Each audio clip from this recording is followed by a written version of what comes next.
नमस्कार, मैं यादवेंद्र आप सभी छात्र छात्राओं एवं प्रतियोगी भाइयों का स्वागत करता हूं आपके अपने चैनल अपनी ई पाठशाला पर। आज हम हाजिर हैं आपके पास साइंस के लेक्चर नंबर 8 में। जी हाँ, यानी कि अभी तक हमने पिछले 3 लेक्चर्स में लेक्चर नंबर 5, 6, 7 इन तीनों में हमने चर्चा की थी किसी भी गोलीय अवतल दर्पण के द्वारा प्रतिबिंबों का बनना। जी हाँ, अब हम चर्चा करेंगे किसी भी गोलीय उत्तल दर्पण के द्वारा किस प्रकार से किसी भी ऑब्जेक्ट की इमेज प्राप्त होती है, किसी वस्तु का प्रतिबिंब कहाँ पर, कैसे और किस स्थिति में मिलती है, इन सभी पर चर्चा करेंगे हम उत्तल दर्पण के लिए। तो आइए बढ़ते हैं आज के टॉपिक पर। उत्तल दर्पण द्वारा प्रतिबिंब का बनना। जी हाँ, उत्तल दर्पण द्वारा बने प्रतिबिंब का अध्ययन वस्तु की केवल 2 स्थितियों के लिए किया जाता है, जिसका विवरण निम्नलिखित है। तो यहाँ पर हम केवल और केवल 2 कंडीशंस के बारे में चर्चा करेंगे। बात की जाए अगर अवतल दर्पण की, तो वहाँ पे हमने टोटल 6 कंडीशन के बारे में डिस्कस किया था। 6 स्थितियों के बारे में हमने चर्चा की, बट यहाँ पे हमें ओनली 2 कंडीशंस, केवल और केवल 2 स्थितियों के बारे में चर्चा करनी है। तो आइए बढ़ते हैं फर्स्ट कंडीशन पर। कंडीशन नंबर 1, जब वस्तु अनंत पर स्थित हो। जी हाँ, जब हमारी वस्तु कहाँ पर है, अनंत पर, यानी कि हम मानते हैं कि ये हमारे पास एक कॉन्वेक्स मिरर है, उत्तल दर्पण है, जिसकी ये सतह क्या है, पॉलिश कर दी गई है। अब हमारे पास यहाँ पे क्या होता है, इनफाइनाइट होता है। हमने मान लिया यहाँ पे हमारा क्या इनफाइनाइट है। तो यहाँ पर हमारी ऑब्जेक्ट है, ये आपका पोल P हो गया, ये आपका फोकस F हो गया, ये आपका मिरर का सेंटर पॉइंट C हो गया। अब ये हमारे पास जो ऑब्जेक्ट इनफाइनाइट पर है, इसकी इमेज कहाँ पर और कैसे क्रिएट होगी। तो आइए समझते हैं इसको इस फिगर के माध्यम से।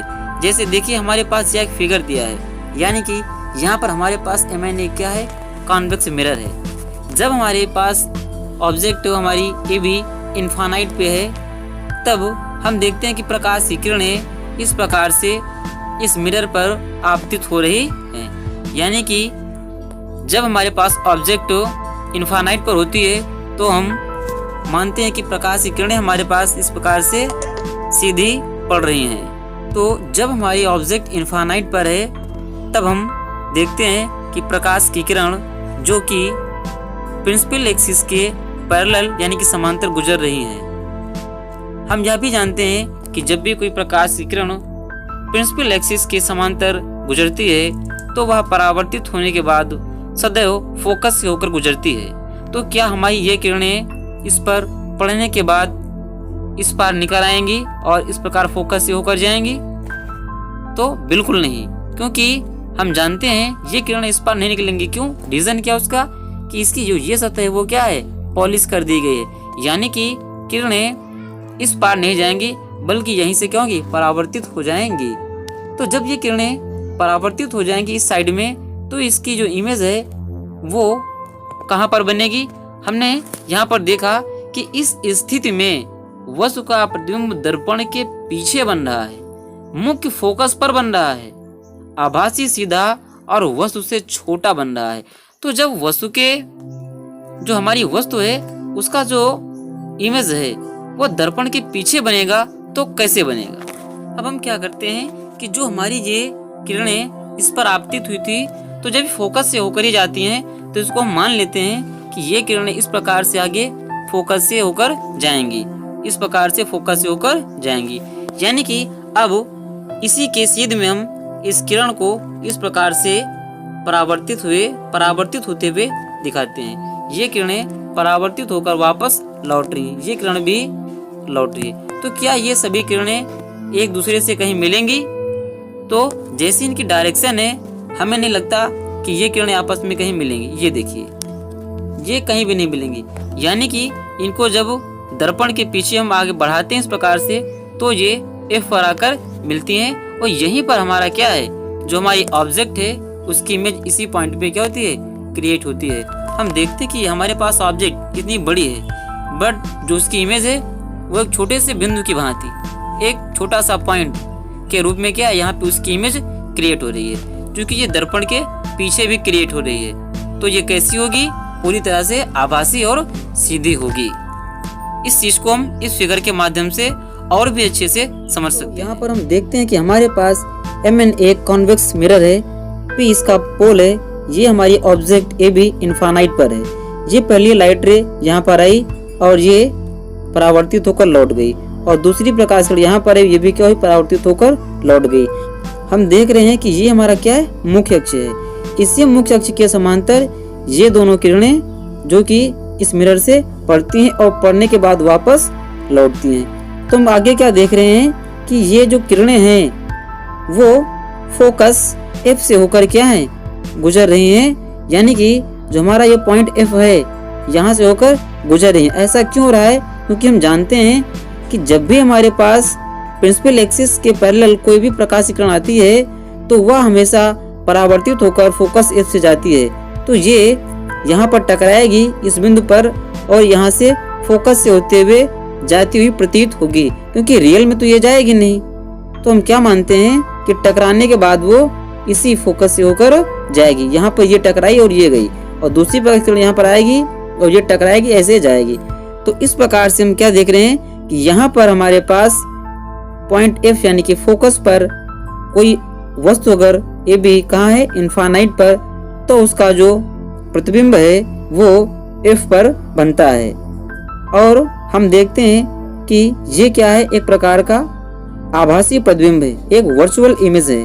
और आकार में बात करें तो जहां हमारे पास ऑब्जेक्ट का आकार इतना बड़ा था, इसके इमेज यानी कि प्रतिबिंब का आकार बहुत ही छोटा सूक्ष्म बिंदु के जैसा F पर बनता है।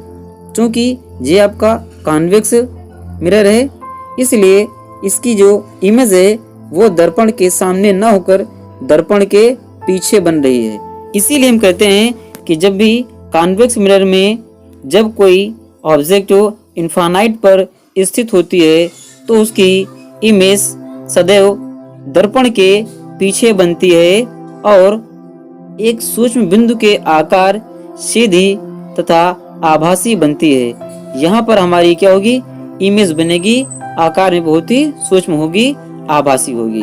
तो शायद अब आपको बहुत ही अच्छे से इस फिगर में ये क्लियर हो गया होगा कि जब भी कोई ऑब्जेक्ट इन्फानाइट पर होती है तो उसका प्रतिबिंब किस प्रकार से बनता है। जी आपको बहुत ही अच्छे से यहाँ पे दिखाया जा रहा है कि किस प्रकार से ये बनता है। तो आइए बढ़ते हैं नेक्स्ट पॉइंट पर। अब हम चर्चा करेंगे कंडीशन नंबर 2 पर। जी हाँ, कंडीशन नंबर 2 स्थिति नंबर 2, जब वस्तु अनंत तथा दर्पण के ध्रुव के बीच स्थित हो। यानी कि ये हमारे पास अगर हमारा मिरर है, कॉन्वेक्स मिरर, अब हमारे पास जो ऑब्जेक्ट होगी ये आपका पोल P हो गया, ध्रुव, यहाँ पे आपका इन्फानाइट हो गया। अब जो ऑब्जेक्ट है वो इन्फानाइट पे नहीं है और ना ही पोल पर है, इन दोनों के बीच में, यहाँ पर हो सकती है, यहाँ पर हो सकती है, यहाँ हो सकती है, कहीं भी हो सकती है। तो इसकी इमेज कैसे बनेगी और कहाँ पर बनेगी, तो इसके बारे में हमें क्या दिया है, इस स्थिति में वस्तु का प्रतिबिंब मुख्य फोकस तथा ध्रुव के बीच में बनेगा। जी हाँ, कहाँ पर, मुख्य फोकस तथा ध्रुव के बीच बनेगा। आभासी, सीधा तथा वस्तु से छोटा बनेगा। तो इसको भी इस फिगर के माध्यम से समझा जा सकता है। ये हमारा फिगर है, ये आपका हो गया क्या चीज, आपका मिरर, ठीक है। ये आपका उत्तल दर्पण हो गया, कॉन्वेक्स मिरर हो गया। अब हमारे पास जो ऑब्जेक्ट है वो यहाँ इन्फानाइट पर नहीं है और ना यहाँ पेपर है, बल्कि इन दोनों के बीच में ये हमारी ऑब्जेक्ट ए भी यहाँ पर रखी है। जब हमारी ये प्रकाश की किरण इस दर्पण पर आपतित होती है तो हम क्या देख रहे हैं कि ये जो हमारी प्रकाश की किरण है ये क्या, ये प्रिंसिपल एक्सिस के पैरेलल है। और जैसे ही कोई किरण प्रिंसिपल एक्सिस के पैरेलल जाती है तो वो सदैव और सदैव फोकस से होकर गुजरेगी। यानी कि इस किरण को हम मान लेते हैं कि वो इस प्रकार से फोकस से होकर जाएगी, ये आपकी फोकस से होकर जाएगी। यानी कि परावर्तित होने के बाद इसकी डायरेक्शन इस प्रकार से होगी। ये प्रकाश की दूसरी किरण जो कि उत्तल दर्पण पर इस प्रकार से पड़ती है। तो हम क्या देखते हैं कि इस रेखा को अगर आगे बढ़ाया जाए तो यह वक्रता केंद्र से होकर जाएगी। तो हमने ये पढ़ रखा है कि जब भी कोई किरण वक्रता केंद्र से होकर जाती है तो वह परावर्तित होकर अपने ही मार्ग से वापस लौट जाती है। यानी कि ये किरण यहाँ तक आएगी, इस दर्पण से टकराएगी और टकरा कर अपने मार्ग पर ही वापस लौट जाएगी। यानी कि इस किरण को भी अगर आगे बढ़ाया जाए तो हम देखते हैं कि यह किरण सेंटर पॉइंट से होती हुई से आगे निकलती है। तो हमने क्या देखा कि पहली हमारी किरण ये और दूसरी ये, दोनों एक दूसरे को यहाँ पर P है और यहाँ पर F, इन दोनों के बीच में इस जगह पर काट रही हैं। यानी कि दर्पण का ध्रुव और फोकस F के मध्य में इस ऑब्जेक्ट की इमेज ये आपकी A-B- बन रही है। हम क्या देख रहे हैं कि यहाँ पर AB ऑब्जेक्ट का जो इमेज यहाँ पे बन रहा है, जो इमेज इसकी बनती है वो बहुत ही छोटी है। ये आपकी ऑब्जेक्ट AB की अपेक्षा लंबाई में बात करें, आकार में तो क्या छोटी है, और जो प्रतिबिंब बन रहा है वो सीधा बन रहा है और दर्पण के पीछे बन रहा है। तो इस कंडीशन को हम इस प्रकार से भी समझ सकते हैं। तो यहाँ पर हम क्या देख रहे हैं कि हमारे पास Mn एक क्या है, कॉन्वेक्स मिरर है, ये पोल P है और ये इनफाइनाइट हो गया। हमारी ऑब्जेक्ट इन दोनों के बीच में रखी है, ये AB हमारी ऑब्जेक्ट है। हम क्या देख रहे हैं कि पहली प्रकाश की किरण हमारी जो दर्पण पर क्या हो रही है, आपतित हो रही है। अब यह किरण जब दर्पण पर आपतित होती है तो हम देखते हैं कि ये क्या है, प्रिंसिपल एक्सिस के क्या पैरेलल है। यानी कि ये अब यहाँ से परावर्तित होने के बाद फोकस F से होकर जानी चाहिए। तो क्या ये हमारी प्रकाश की किरण जो है इस दर्पण के इस पार निकल जाएगी? तो नहीं, यह इस पार नहीं निकलेगी। क्यों? क्योंकि यह उत्तल दर्पण है और पीछे क्या पॉलिश की गई है। तो यह परावर्तित होकर वापस इस रास्ते से लौट जाएगी। लेकिन हमने पढ़ रखा कि फोकस से जाएगी, तो इसको हम मान लेते हैं कि ये हमारी फोकस से जानी चाहिए थी, इसलिए इसको हम डॉटेड लाइन से फोकस से होकर गुजार देते हैं। इसी प्रकार हम इसकी दूसरी लाइन जो है हम वो भी देखते हैं कि ये कहाँ से जाएगी। इसको हम इस प्रकार से खींचते हैं कि ये हमें ऐसा लगेगा कि ये वक्रता केंद्र से होकर जाएगी। ये देखिए, ये हमारी किरण यहाँ पर आती है और ये आगे वक्रता केंद्र तक बढ़ गई। यानी कि हमने ये भी पढ़ रखा है कि जब भी कोई प्रकाश किरण वक्रता केंद्र से होकर गुजरती है तो परावर्तित होकर पुनः वह उसी मार्ग से वापस लौट जाती है। तो यह अगर इस प्रकार से आगे दर्पण से टकराई तो टकराने के बाद पुनः वापस अपने मार्ग पर ऐसे लौट जाएगी। और इस चीज को इस फिगर में हम अच्छे से देख रहे हैं। ये देखिए, यहाँ पे टकराई वो वापस ये जा रही है। और जब इसको आगे बढ़ाया गया सेंटर पॉइंट C से तो हमने क्या देखा, इन दोनों ने एक दूसरे को यहाँ पर P और F के बीच में काट दिया। तो ऑब्जेक्ट AB, ये ऑब्जेक्ट AB है, इसकी इमेज कहाँ पे P और F के बीच में यहाँ पर बन रही है। तो हम कह सकते हैं कि जब भी हमारे पास कोई भी ऑब्जेक्ट दर्पण के ध्रुव P और अनंत के बीच में रखी जाएगी तो उसका प्रतिबिंब हमेशा P और F के बीच में बनेगा, सीधा होगा, दर्पण के पीछे बनेगा और इसलिए ये क्या होगा, आभासी होगा। तो शायद अब इस फिगर के माध्यम से हम इसको बहुत ही अच्छे से समझ गए होंगे कि जब भी हमारे पास इस कंडीशन में कोई ऑब्जेक्ट अनंत और ध्रुव के बीच में होती है तो उसकी इमेज कैसे बनती है। इसे आप आसानी से यहाँ पे देख सकते हैं किस प्रकार से किरणें एक दूसरे को काटती हैं और हमारा प्रतिबिंब बन रहा है। तो आज की यह क्लास आपको कैसी लगी, इस पर आप अपनी राय कमेंट बॉक्स में दे सकते हैं। नेक्स्ट क्लास में हम चर्चा करेंगे चिन्ह परपाटी यानी कि साइन कन्वेंशन क्या होता है। इसके बाद हम देखेंगे फोकस दूरी और वक्रता त्रिज्या में संबंध क्या होता है, यानी कि F और R दोनों में रिलेशन क्या है। फिर हम देखेंगे उत्तल दर्पण और अवतल दर्पण के उपयोग क्या होते हैं। तो इस वीडियो को आप लाइक करें और ज़्यादा से ज़्यादा अपने दोस्तों को इसे शेयर करें। यदि आपने इसको सब्सक्राइब नहीं किया है तो प्लीज़ इसे सब्सक्राइब करना बिल्कुल ना भूलें। यह वीडियो देखने के लिए आप सभी का धन्यवाद।